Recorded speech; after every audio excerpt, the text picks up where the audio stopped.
I somehow need a little kick for my nervous system. Thank you.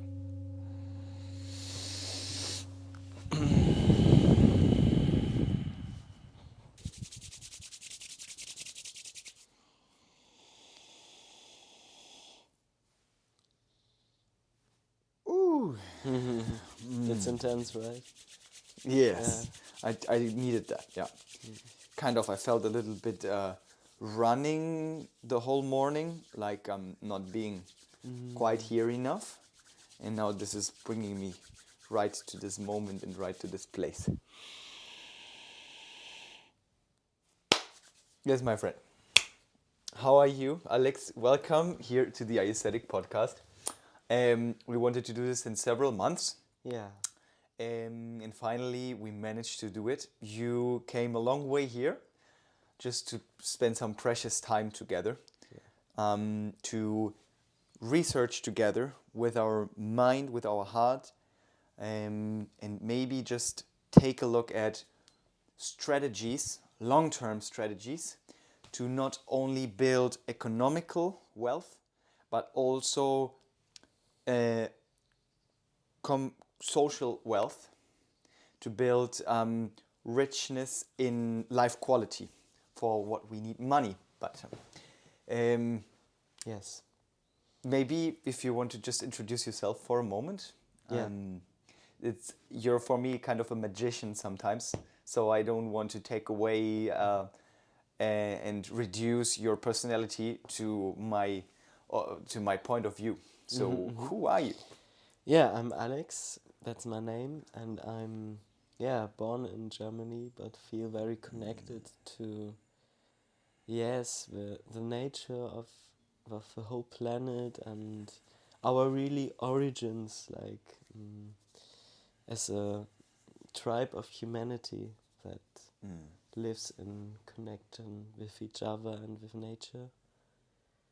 Yes, and I'm right now traveling for discovering this nature, this origins of our culture also.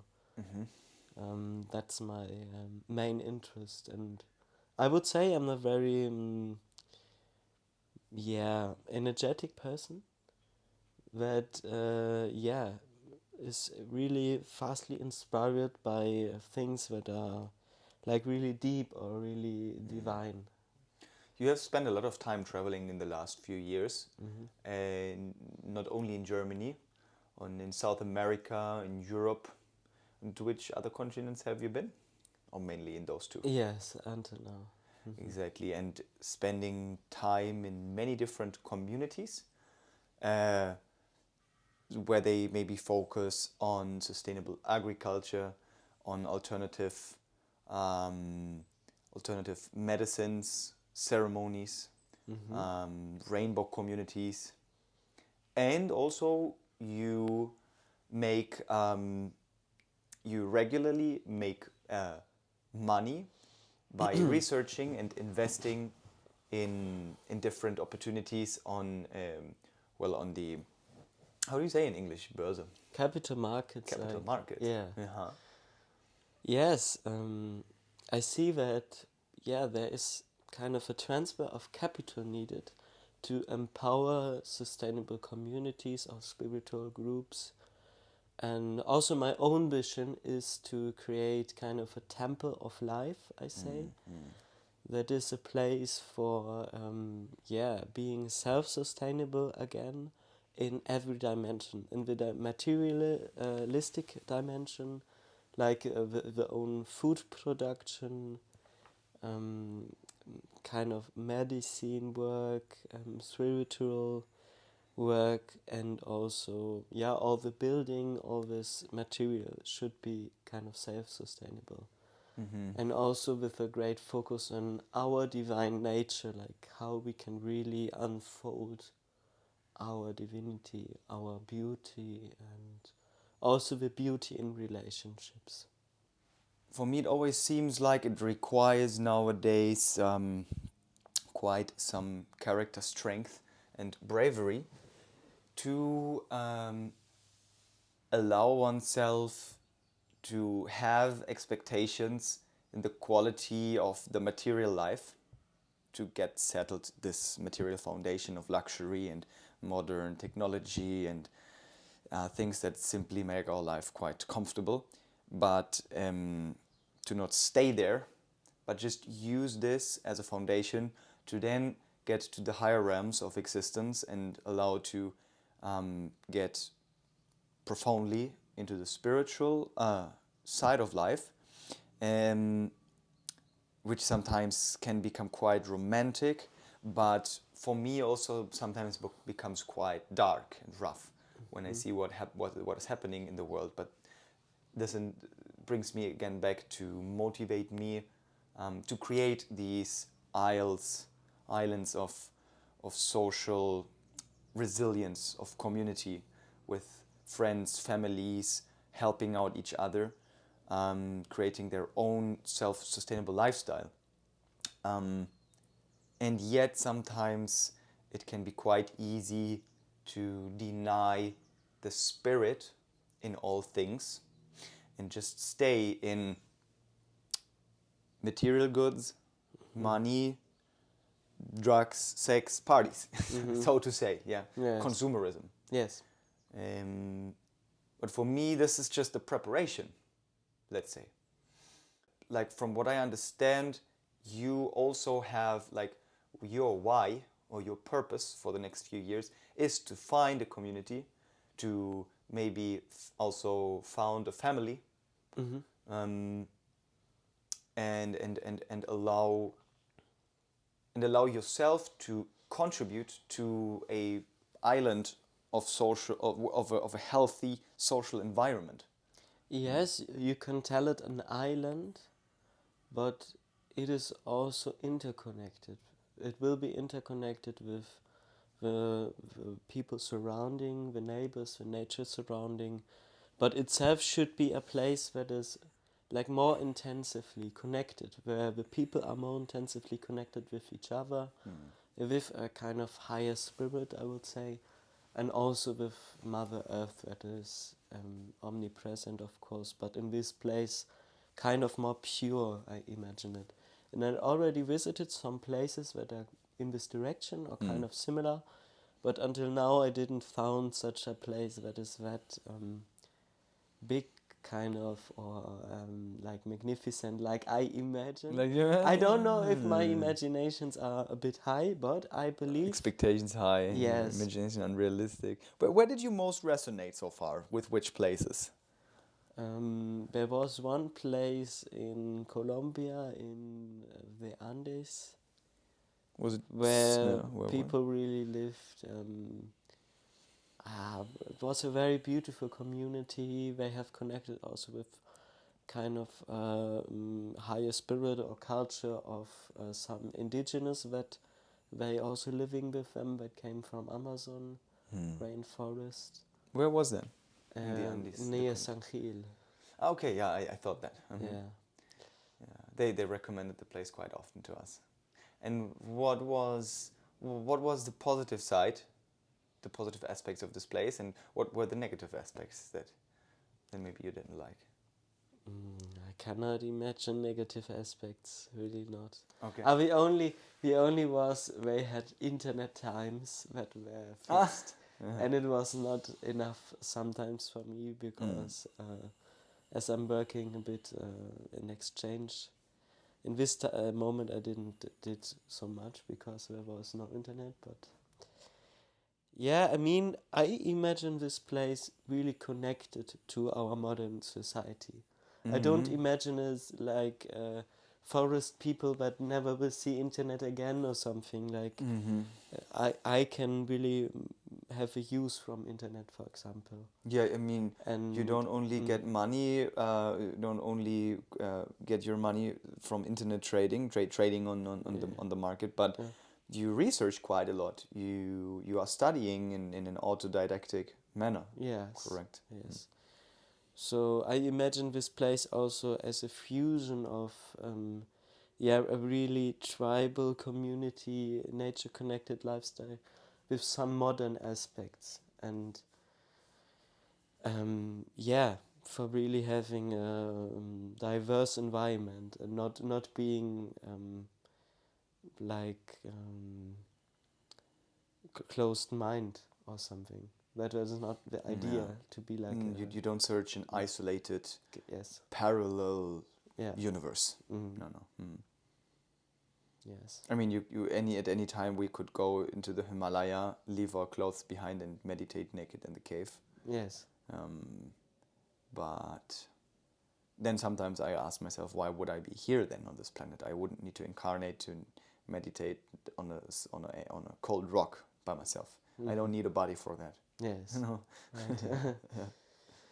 Yeah, but imagine everywhere like flourishing these communities, like places, like you told, where neighbors help each other, are really connected also in the heart.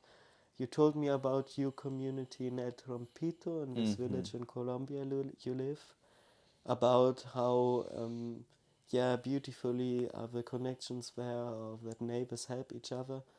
That is already like a very good thing, or a very good step in this direction, I imagine. No.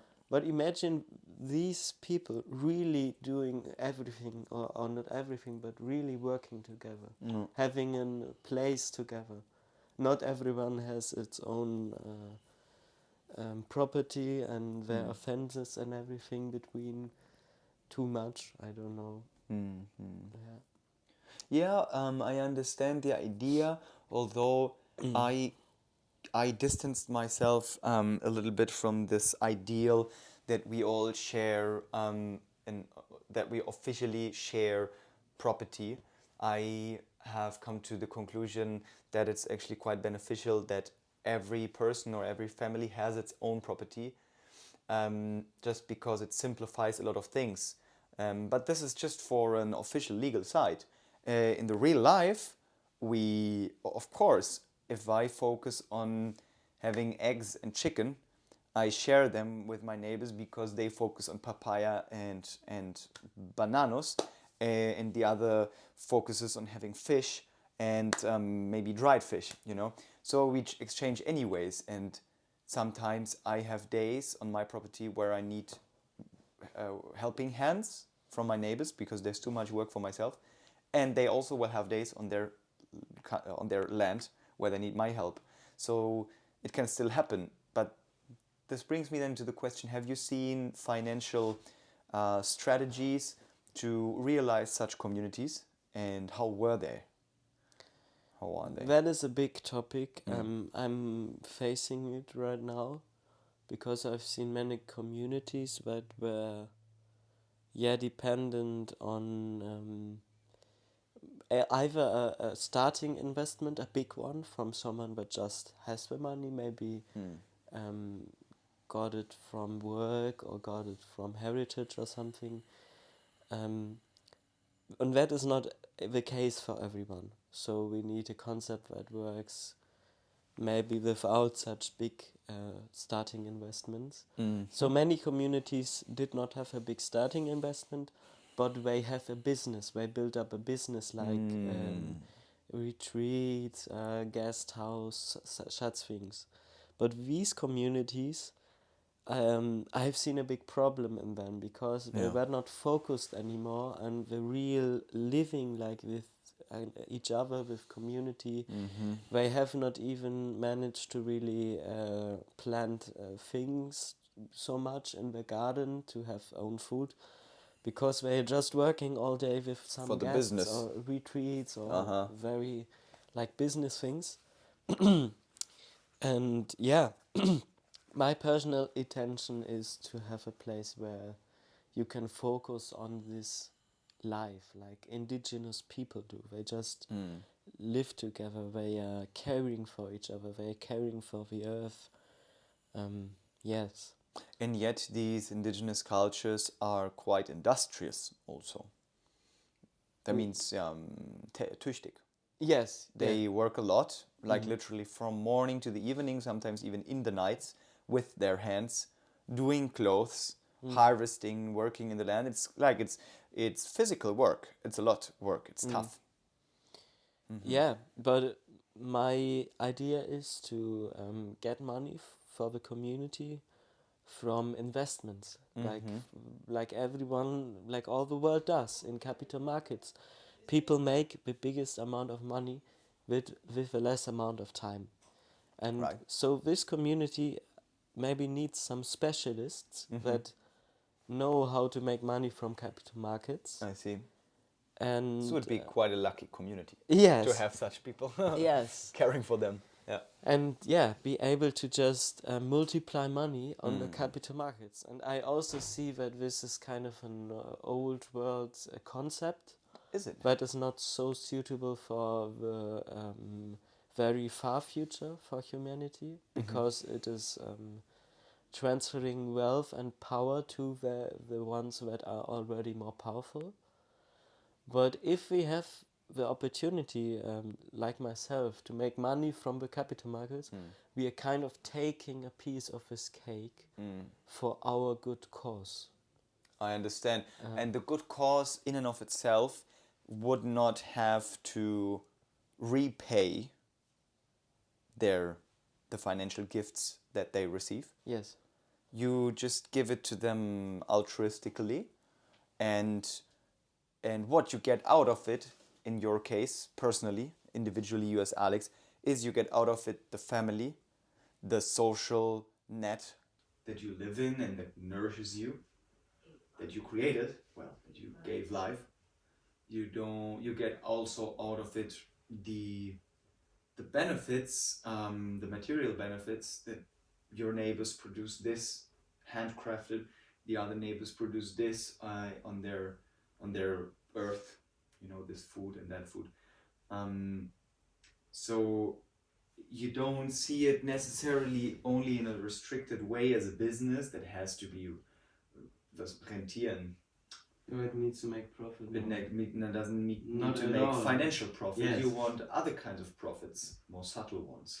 Yes, but all this like in harmony, like not with pressure or with you need to do this, or just like very in consent, like in consent with each other, in consent with nature. I've seen that also at the indigenous people, for example, the Kogi and La Sierra Nevada, that they do decide things in consent with each other. They discuss it and they feel into it what is okay for everyone. So, I would agree that this is nice. I also prefer to do it. But from the indigenous people that I have got to know in the Sierra Nevada, Santa Marta, Colombian Caribbean, called the Kogi tribe, there is not always too much consent. It's rather like it's a similar concept that a very good author that I can also recommend to you and to all the viewers is called the continuum concept, and the woman John Lidloff, an anthropologist, wrote this book, The Continuum. She describes this as a cycle where, of course, already the young people are educated towards fulfilling a certain purpose within the community. And it's kind of bred into them from the beginning. But also there is not too much space for individualism, which is quite challenging for us Westerners often. So I think you would also like to bring individual freedom into a collective community, which can be a contrast. that is correct. I'm aware of individual freedom, or of the needs of freedom, and this would be the idea. Because of that, I imagine a place that is also very big, like has a big physical space, like kind of a small kingdom, at least some 100 hectares, to really have the it space has to be quite big for some individualism, but people getting together again. And because of that, it's very important to have people that really feel this call to live like that are also inspired like me, for example, by indigenous cultures, or yes, that feel okay, I want to be in community. But of course there needs to stay some space for individualism. Like, also my imagination is that every family has, for example, its own house or hut. Yeah. Yeah, I like that you mentioned the kingdom and also the queendom, because I observed this very possible dynamic that these ancient famous stories of kings and queens, that we miss a very important part of it, which is actually the origin of a king and a queen. Originally, these would be just human beings.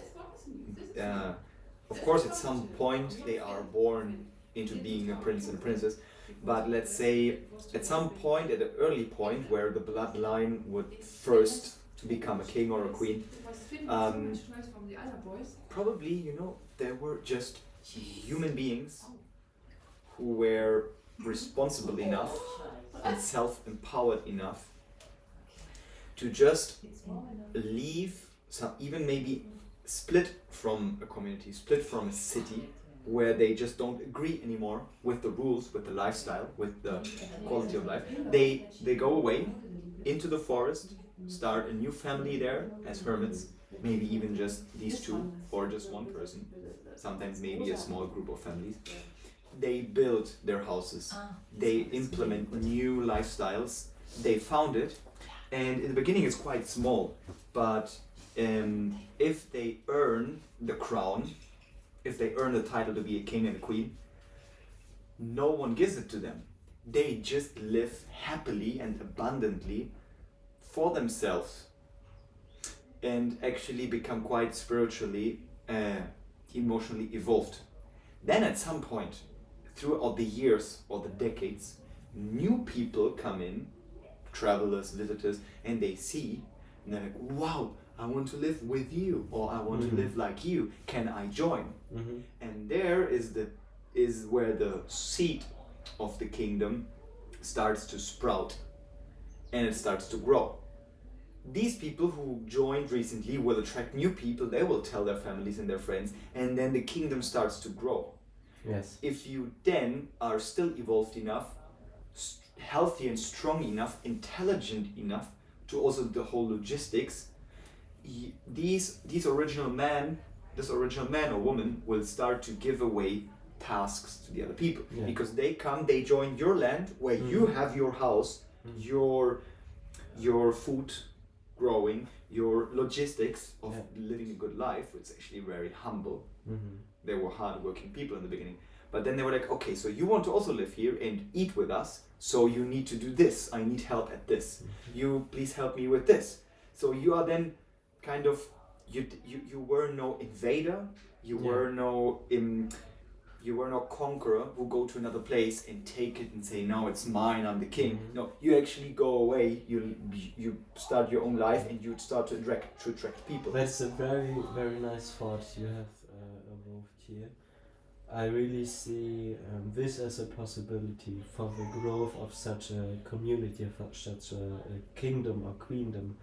And I really imagine that with this higher spirit of really being kind of royal, also of really being important, like every one of us is really important. That is a bit forgotten sometimes in our society, or people are seen like very, like with a low consciousness, but with this high consciousness that we are also we are kind of the hands of God or of goddesses. That's nice. Okay. Because that spirit flows through us if we open us for it. We can really build up kind of a new reign, a new realm that is that has its new culture of living a good life, of living joyfully, of living healthy and strong. Yeah, on the one hand I would like to agree with you, but I still would like to become clearer so that we have a working theory, because sometimes I still see too much victimhood in people in society, Yeah. where they just want to be given, you know, tell me that I'm beautiful, tell me that I'm so and so, but they're not doing anything.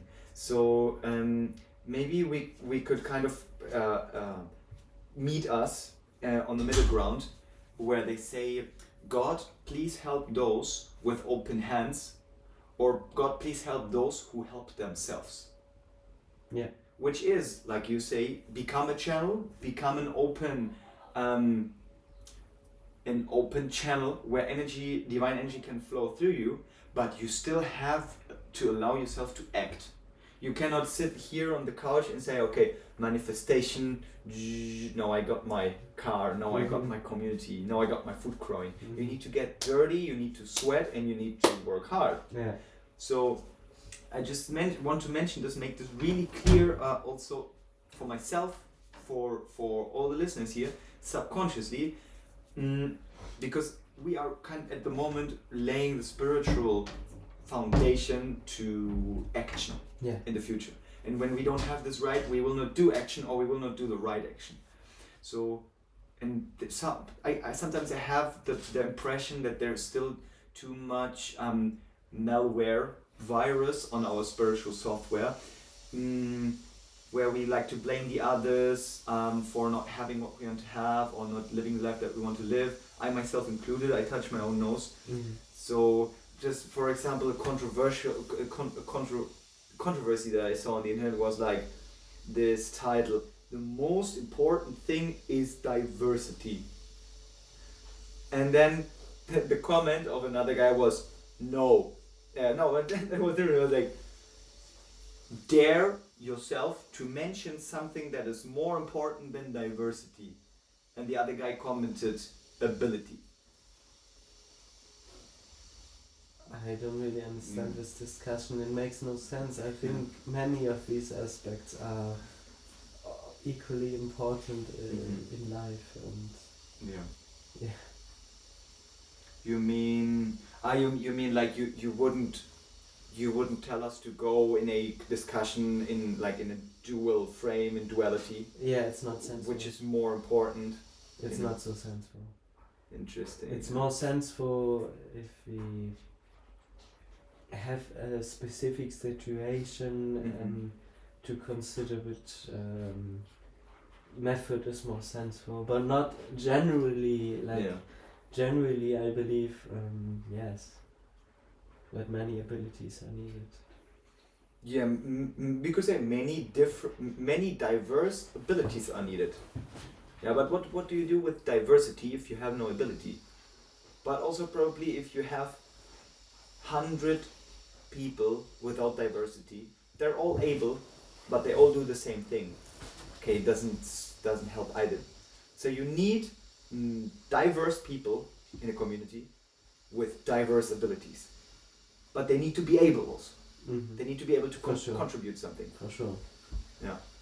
And maybe then there are sometimes some gray zones where there is a super connected autistic person who cannot contribute anything obvious, but maybe they can contribute something so subtle to the community that we cannot see it. That is a very interesting topic. I'm dealing with it in one community I'm in right now. It's a guy that is not really contributing physically, or that is a kind of a bit how to say analyst. Yeah, well, he's a carga in Spanish. He's a weight. Yeah, he's a weight for the community.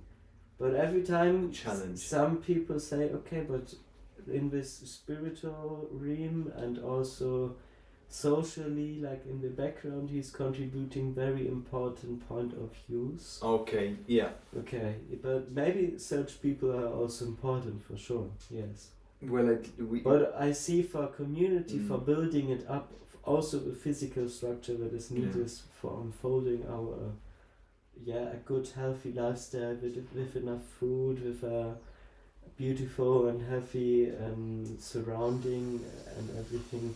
We need people that work physically, you're right. We need people that want to sweat and see that also as a spiritual challenge.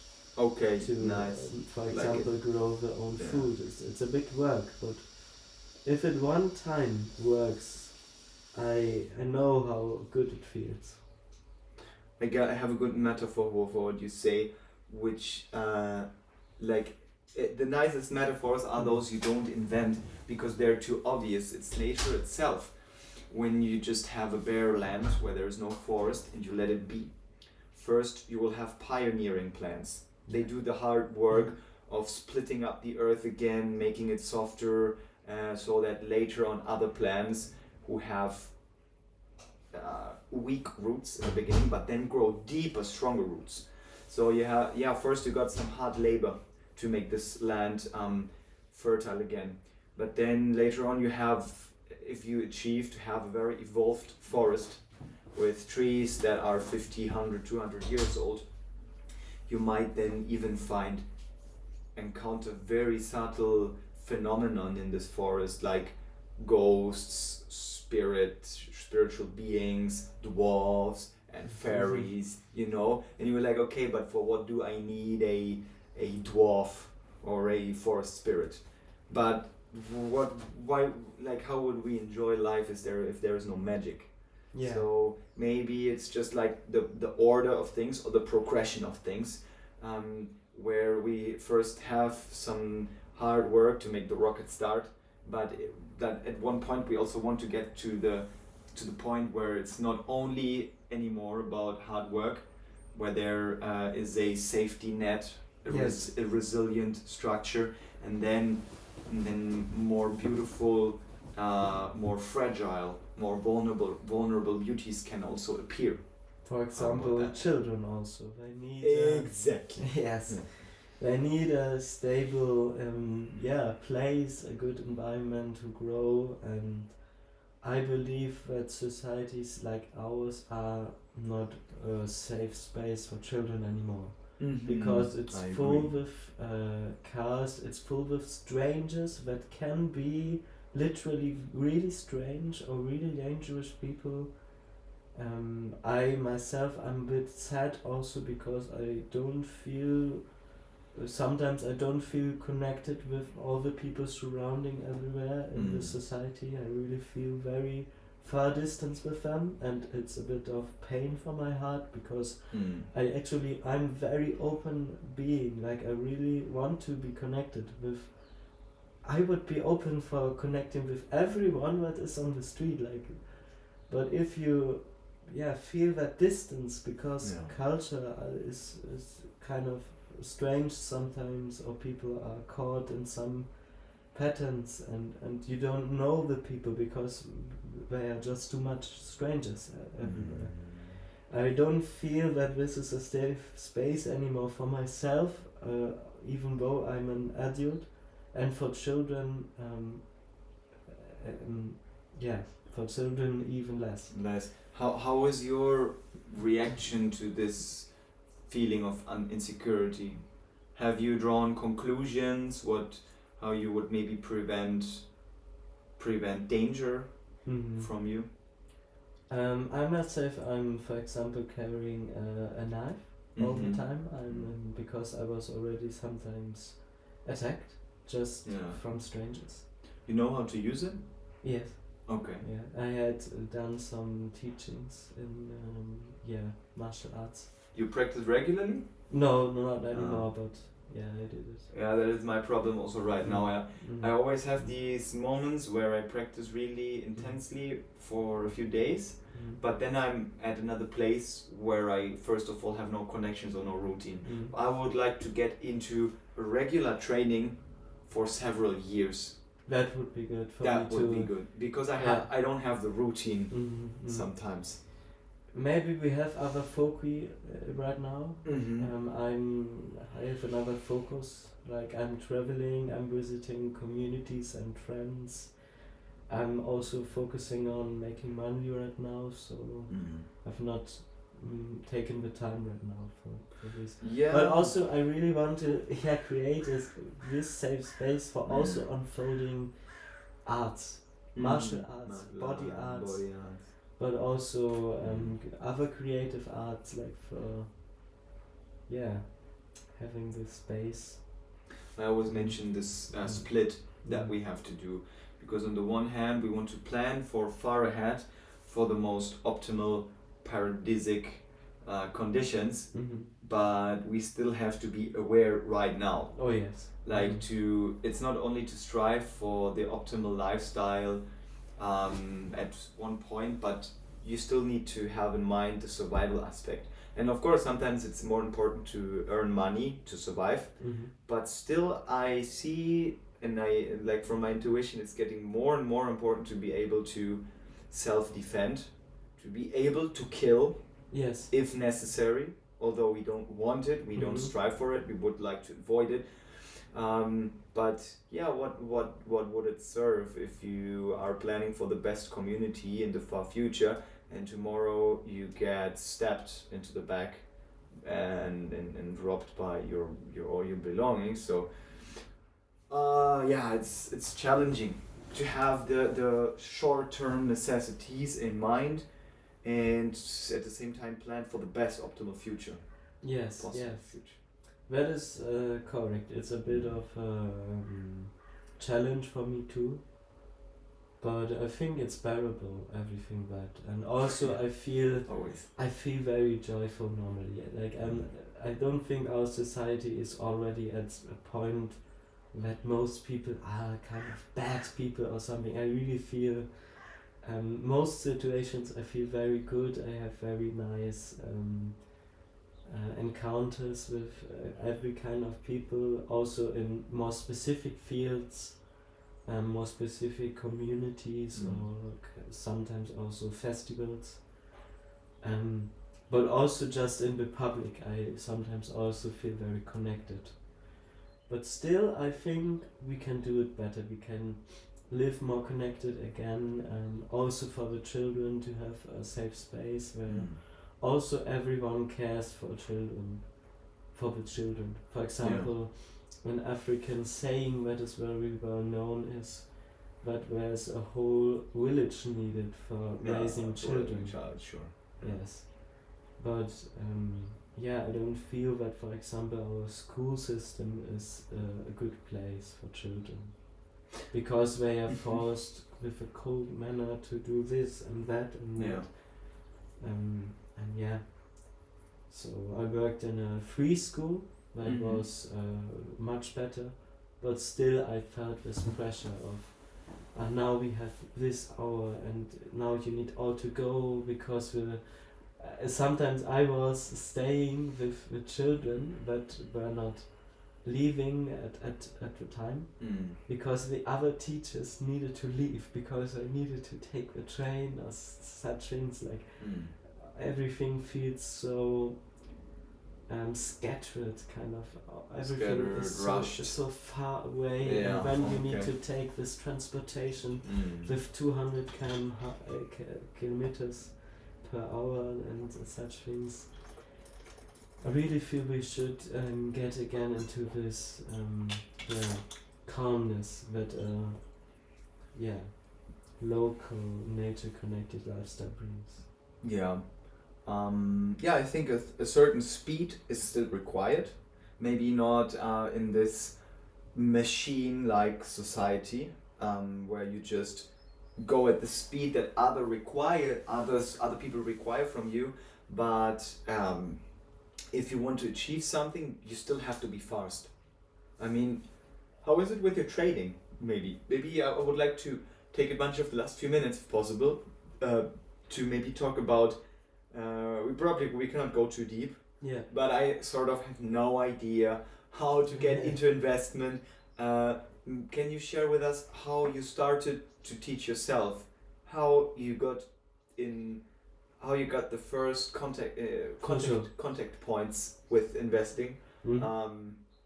I'm still in the basics. Yeah. I'm still learning that you should maybe reinvest 50% of your earnings into business, 40% into into the required costs, paying bills and so on, and 10% goes into wants, maybe, you know. I mean, basic stuff. Yeah. But I saw you yesterday, you left your phone lying around openly, and I just saw the statistics of Bitcoin. I had no idea what is going on there. So like, where did you come from originally, Yeah. and where are you now? I was just thinking in September 2021, okay, I need to find a new way of making money also on the go during my travels also. And then it was like also like a divine impulse. Impulse. Yes, that I got to know a former friend that is into it since 6 years, that is trading mostly cryptocurrencies. Yeah.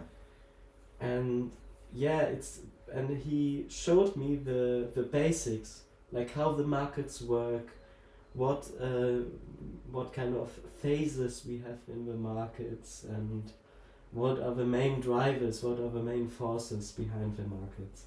And it's kind of a very spiritual thing, because the main forces are fear and greed, and the third one, that is the more mighty one, that is kind of intelligence, like calculation, like rationality.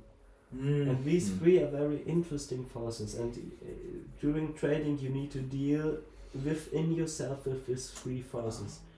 You need to care for it, not to have too much greed, not to have too much fear, but to be rational and to think about all the possibilities that are realistic for the market movements. For example,